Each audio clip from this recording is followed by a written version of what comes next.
बिस्मिल्लाहिर्रहमानिर्रहीम अस्सलाम वालेकुम। मैं हूँ फ़रीहा सलीम और आप देख रहे हैं फूड शॉर्ट्स। आज मैं आपके साथ कोई रेसिपी शेयर नहीं कर रही, बल्कि रेसिपीज़ बना बना के जो हमारे पैन्स बहुत ज़्यादा ख़राब हो जाते हैं और इन पे बहुत ही ढीठ दाग लग जाते हैं, उनको कैसे हमने क्लीन करना है सिर्फ एक इंग्रेडिएंट के साथ जो बहुत सस्ता है और आसानी से मार्केट में अवेलेबल होता है। तो चलिए फटाफट से देखते हैं कि रेमेडी क्या है। अच्छा जी, आप देख सकते हैं कि पैन कितना गंदा है और ये है हमारा वो इंग्रेडिएंट जिससे जो है वो हमारा पैन साफ़ हो जाएगा। ये मैंने तकरीबन 1 कप लिया है। ये है वाइट विनेगर जो इजीली मार्केट में अवेलेबल होता है।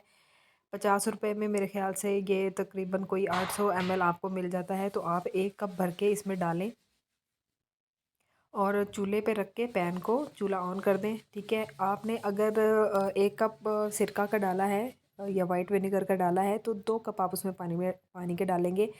यानी कि जितना आप सिरका ऐड करेंगे सिरके से 2 गुना ज़्यादा आपने उसमें पानी ऐड करना है और फिर आपने उसको गरम करना है तब तक जब तक वो बॉइलिंग पॉइंट पे ना आ जाए। अच्छा जी, पानी उबलने लग गया है तो आपने क्या करना है, एक लकड़ी का इस तरह का चमचा लेना है। इस तरह का हो या जैसा भी हो, लकड़ी का जो आगे से बिल्कुल स्ट्रेट हो। उसके साथ आपने जो है वो कोशिश करनी है कि पानी जो सिरके वाला है उसको आपने इसके किनारों पर जहाँ जहाँ दाग है चम्मच के साथ वहाँ पर लगाना है और थोड़ा सा आपने उसको रगड़ना है। कोशिश करनी है कि इस तरह से रगड़ने से, गर्म पानी लगने से वो दाग जो हैं वो उतर जाएं। आपने इसको तकरीबन 5 से 6 मिनट तक इसी तरह से आपने कोशिश करनी है। अच्छा, मैंने यहाँ पर जो है वो सिरका 1 कप लिया और पानी 2 कप लिए, जिसकी वजह से मुझे थोड़ी सी मुश्किल हुई कि मैं उसको किनारों तक बिल्कुल पानी को लेकर जाऊँ। आप अगर 2 कप पानी के और 2 कप सॉरी सिरका के और 4 कप पानी के डाल के इस्तेमाल करेंगे, उससे क्या होगा, पानी का लेवल बढ़ जाएगा, जिसकी वजह से आपको काफ़ी आसानी होगी पैन को क्लीन करने में। उसके बाद ये एक स्कॉच ब्राइट मैंने लिया है। अच्छा, स्कॉच ब्राइट भी जो है वो 2 तरह के मिलते हैं। एक बहुत हार्ड होते हैं, बहुत ज़्यादा रफ़ होते हैं, और एक जो मैंने लिया है ये स्मूथ है, ये बहुत ज़्यादा रफ़ नहीं है। इसके साथ भी मैंने कोशिश की थोड़ी सी कि मैं इसके किनारों को जो है वो थोड़ा सा रब करके हल्के हाथ से इसको क्लीन करने की कोशिश करूँ। तो मेरे ख़्याल से अब मैंने इसको काफ़ी पका लिया है। 5 से 6 मिनट पकाने के बाद अब मैं जो है वो इसको चूल्हे से उतार लूँगी। अच्छा जी, मैंने इसको चूल्हे से उतार लिया है, लेकिन ये बहुत गरम-गरम है तो आप अपने हाथ का ध्यान ज़रूर रखेंगे। और ये जो स्कॉच ब्राइट है ये मैं आपको बार-बार कह रही हूँ, ये बहुत ज़्यादा रफ़ नहीं है, ये सॉफ्ट सा है और मैं बहुत हल्के हाथ से जो है वो स्कॉच ब्राइट को पानी लगा-लगा कर इसके किनारों को अच्छी तरह से साफ़ करने की कोशिश कर रही हूँ। आप जो मतलब जो ईज़ी होंगे इसमें से दाग वो इस तरह से रिमूव हो जाएँगे। जो कुछ ज़्यादा ही ढीठ होंगे उनके लिए हमें इन पे थोड़ी-सी मेहनत करनी पड़ेगी। तो मैं जो है वो ईज़िली कोशिश कर रही हूँ कि मुझे बहुत ज़्यादा इसको रब ना करना पड़े, ताकि मेरा नॉन स्टिक का पैन जो है ये इसकी ऊपर वाली लेयर ख़राब ना हो। तो मैं इसको ईज़िली कर रही हूँ।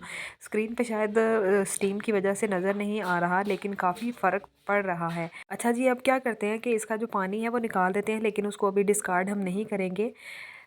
मैंने उसको किसी और बर्तन में डाल लिया है। जब तक इसमें पानी था मैंने उसको स्कॉच ब्राइट से थोड़ा सा रब किया और कोशिश की मैंने कि जितने आसानी से दाग निकल सकते हैं वो निकल जाए। कोई इसका स्पेसिफिक टाइम नहीं है। जब आपको भी लगने लगे कि दाग अब नहीं निकल रहे तो आप पानी जो है वो किसी अलग बर्तन में डाल दें और इस तरह से कोई भी डिश वॉश क्लीनर लेने आप, मैंने जो है वो विम का लिया है, आप कोई भी ले सकते हैं। तो ये मैंने तकरीबन 1 टेबलस्पून जो है वो इसमें डाला है और साथ ही मैं इसके जो है वो थोड़ा-सा विनेगर ऐड कर दूँगी। और अगर आप डायरेक्टली विनेगर ऐड करना चाहते हैं तो वो भी कर सकते हैं, लेकिन अगर आपके पास जो विनेगर वाला पानी अभी आपने पैन में से निकाला है वो ऐड करना चाहते हैं तो वो भी कर सकते हैं। विनेगर से थोड़ा ये है कि असर इसका ज़्यादा होगा।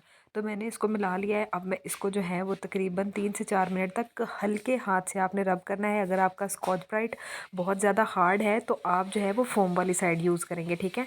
और इसको जो है वो हल्के हाथ से मैं रब करते हुए कोशिश करती हूँ कि इसके सारे दाग निकल जाएँ। 3 से 4 मिनट या 4 से 5 मिनट जब तक ये पैन क्लीन ना हो जाए मैं इसको रब करती हूँ और उसके बाद मैं आपको इसके रिज़ल्ट दिखाती हूँ। जब तक मैं पैन क्लीन कर रही हूँ, अगर आप मेरे चैनल पर नए हैं तो चैनल को कर दीजिए सब्सक्राइब, वीडियो अच्छी लगी है तो लाइक कर दीजिए। तो चलिए मैं अब आपको इसके रिजल्ट्स दिखाती हूँ। अच्छा जी, धुलने के बाद ये देखें, मैं आपको बिल्कुल जूम करके दिखा रही हूँ और आपको नज़र आ रहा होगा कि ये कितना क्लीन हो गया है।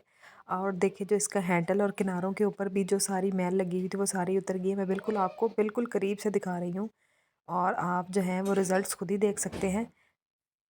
अच्छा जी, मैं झूठ बिल्कुल भी नहीं बोलूँगी। ऐसी कोई रेमेडी नहीं होती नॉन स्टिक के बर्तन साफ़ करने के लिए जो आप लगाएँ, लगाकर छोड़ दें और उसके बाद सब कुछ सही हो जाए। थोड़ी-सी मेहनत आपको करनी पड़ती है, तो वो ज़रूर कीजिएगा। बहुत जल्द मिलेंगे एक नई वीडियो के साथ। अल्लाह हाफ़िज़।